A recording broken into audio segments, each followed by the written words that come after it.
আপনি কি বিশ্বাস করবেন, একজন ছেলে যার কাছে নেই টাকা, নেই বড় কোনো সুযোগ, তবুও আজ সে পুরো দুনিয়াকে তাক লাগিয়ে দিয়েছে।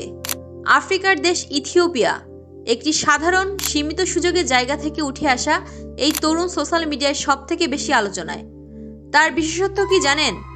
সে কোনো দামি ব্র্যান্ড পরে না, বরং পুরনো চটের বস্তা, টায়ার আর মানুষের ফেলে দেওয়া জুতো দিয়ে নিজেই তৈরি করে ফ্যাশনেবল পোশাক।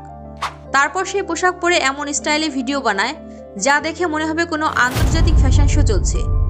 তার ফ্যাশন সেন্স, ভিডিওগ্রাফি আর প্রেজেন্টেশন এতটাই ইউনিক যে পুরো পৃথিবীর মানুষ অবাক।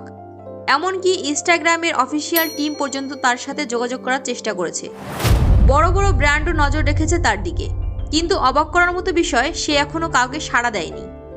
শূন্য বাজেট কিন্তু অসীম ক্রিয়েটিভিটি। এই ছেলেটাই প্রমাণ করে দিয়েছে টাকার অভাব নয়, আইডিয়াই আসল শক্তি।